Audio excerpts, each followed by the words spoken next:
Hello everyone, welcome to my YouTube channel. आज market ने एकदम फ्लैट क्लोज दिया है। सुबह गैप अप खुला था, फिर डे में पूरा नीचे आया, फिर एंड ऑफ द मिडल में क्लोज दिया। मार्केट अभी डिसाइड नहीं कर रहा किधर निकलना है। जिस हिसाब से मार्केट का स्ट्रक्चर बना रहा है वो क्लियर नहीं बता रहा कि मार्केट किधर है। ये माइट भी डिस्ट्रीब्यूशन फेज भी हो सकता है या एक्यूमुलेशन में, क्लियरिटी नहीं है।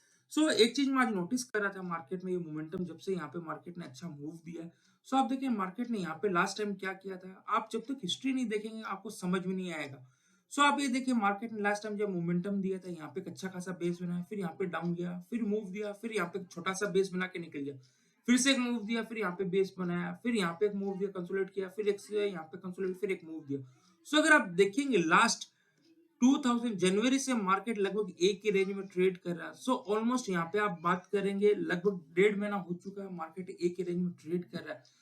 आने वाले दिनों मार्केट में ट्रेंडिंग मूव मिल सकता है। टेक्निकली अगर बोलेंगे मार्केट एक बॉक्स में ट्रेड गया, इसे डार्विक्स बॉक्स कहा जाता है। जब भी डार्विक्स बॉक्स से जहां से भी ब्रेकआउट या ब्रेकडाउन होता है, एक बड़ा मूव देता है, और टारगेट क्या रहेगा, ये बॉक्स का साइज का रहता है। अगर निफ्टी ये जो बॉक्स के ऊपर निकलता है तो आने वाले दिन निफ्टी में यहाँ से कम 1000 पॉइंट का ऊपर की तरफ मूव देखने को मिल सकता है। वही अगर इसको ब्रेक डाउन करेगा तो यहाँ पे 1000 पॉइंट का मूव देखने को मिलेगा। ओवरऑल निफ्टी का स्ट्रक्चर एक रेंज के अंदर क्लियरिटी नहीं मिल रहा है। मार्केट अगर गिरना होता है ना, एक चीज याद रखिए, मार्केट अगर गिरेगा तो फास्ट हमेशा गिरेगा। मार्केट को यहाँ पे बहुत अच्छा डे था यहाँ पे गिरने के लिए, लेकिन यहाँ पे कोई ना कोई बायर आया, मार्केट को ऊपर से रिवर्स कर गया।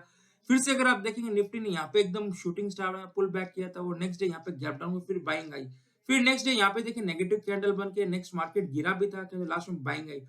कहीं ना कहीं हर नीचे के लेवल में बाइंग आ रही है। ये नहीं पता सस्टेन करेगा या नहीं करेगा, पर एज अ ट्रेडर अपने को जो प्राइस एक्शन बोले उसके हिसाब से ट्रेड करना है। और एक और चीज आपको बताऊंगा, एक दो जन का मैसेज आया था जो मैंने आपको बताया था, मैंने फेब का पुट बाई किया था।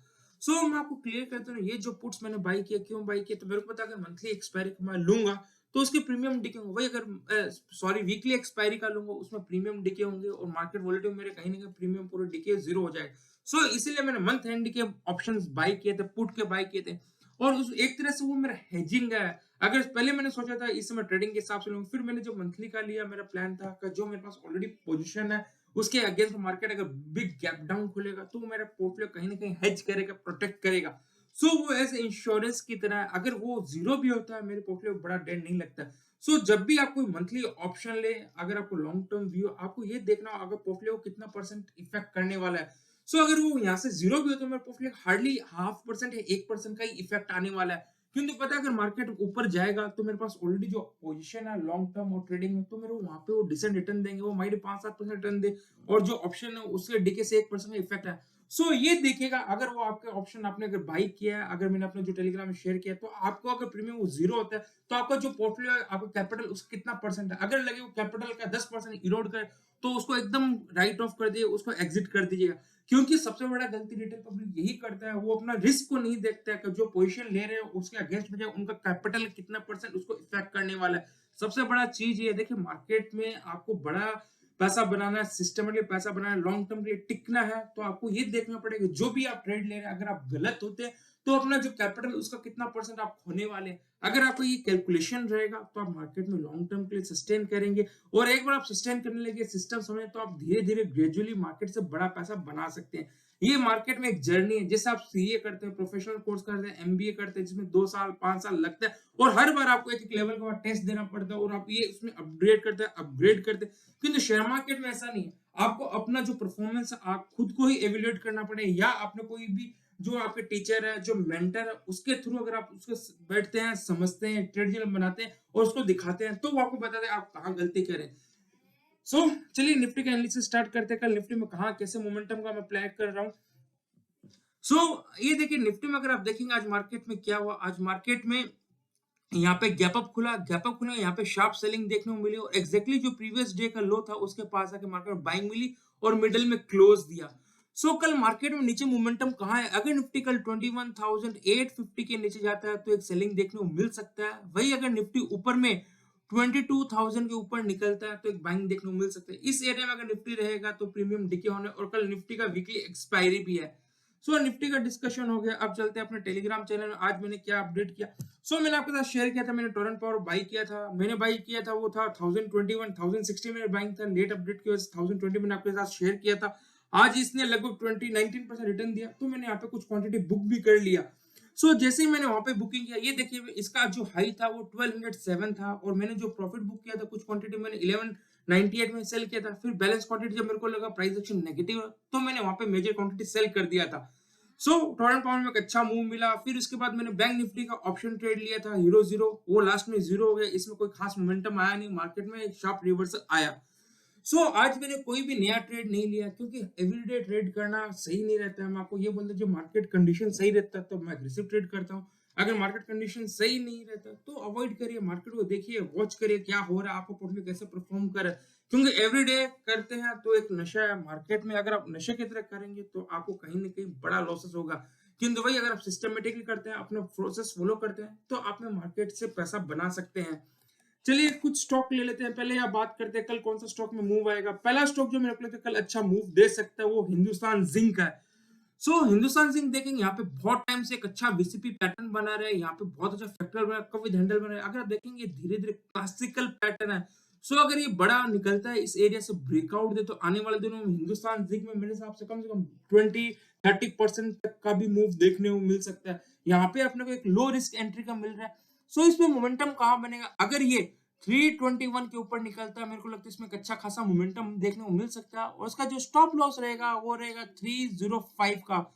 इसको नजर में बना के रखिएगा। बहुत सारे जो आप अगर देखेंगे मेटल स्टॉक ऑलरेडी ब्रेकआउट दे चुके हैं, इसने ब्रेकआउट नहीं दिया, वॉल्यूम बहुत धीरे धीरे नीचे की तरफ जा रहा है। आने वाले दिनों में बहुत बड़ा दावेदार है, आने वाले दिनों में बड़ा मूव दे सकते हैं। हिंदुस्तान जिनको अपने वॉच लिस्ट में बना के रखिएगा। अभी मैं कुछ ही देर में और मैं अपने ट्विटर चैनल पे एक फंडामेंटल स्टॉक आपको शेयर करना, जो मेरे को लगता है लॉन्ग टर्म में एक अच्छा मूव दे सकता है। अभी तक आपने मेरे ट्विटर हैंडल को ज्वाइन नहीं किया, इसका लिंक मैं डिस्क्रिप्शन बॉक्स में, वहां से आप ज्वाइन कर सकते हैं। चलिए आप कुछ क्वेश्चन ले लेते हैं। बहुत जगह कमेंट्स आ रखे हैं वो स्टॉक के बारे में पूछ रहे हैं। पहला जो क्वेश्चन है वो TFCI है। ये TFC का क्वेश्चन किसका है, आनंद जी का। वो पूछ रहे हैं इन शॉर्ट टर्म इसको क्या करना चाहिए। अगर आप देखें TFCI यहाँ पे एक अच्छा बेस बना के इसने ब्रेकआउट दिया। अगर यहाँ पे शॉर्ट टर्म में अगर आपके पास ऑलरेडी है, तो आप इसका जो स्टॉप लॉस है, ये थोड़ा वाइड स्टॉप लॉस रहेगा, वो 175 का रहेगा। अगर आपके पास है तो ये स्टॉप लॉस आप रखिए। यहाँ पे मेरे को लग रहा है इसमें फिर से एक मोमेंटम देखने को मिल सकता है। बस इसका कंसर्न ये रिजल्ट। रिजल्ट में अगर कुछ खराबी आता है तो माइट भी एक बड़ा मोमेंटम देखने को नीचे की तरफ मिल सकता है, नहीं तो इसमें फिर से मोमेंटम देखने को मिल सकता है। ओवरऑल स्ट्रक्चर मेरे को बहुत ही अच्छा लग रहा है। अगर ये 250 265 तो वहां पे कुछ क्वांटिटी बुक कर सकते हैं। आपकी जगह ये सब मैं आपको जो भी एडवाइजर, अगर मैं आपकी जगह होता, ये सब मैं एक्ट करने वाला हूँ। चलिए नेक्स्ट क्वेश्चन ले लेते हैं। जो आ रखा है वो पूछ रहे हैं एपीएल अपोलो में क्या करना चाहिए। उन्होंने 1100 में बाई किया था। एपीएल अपोलो का बात करें,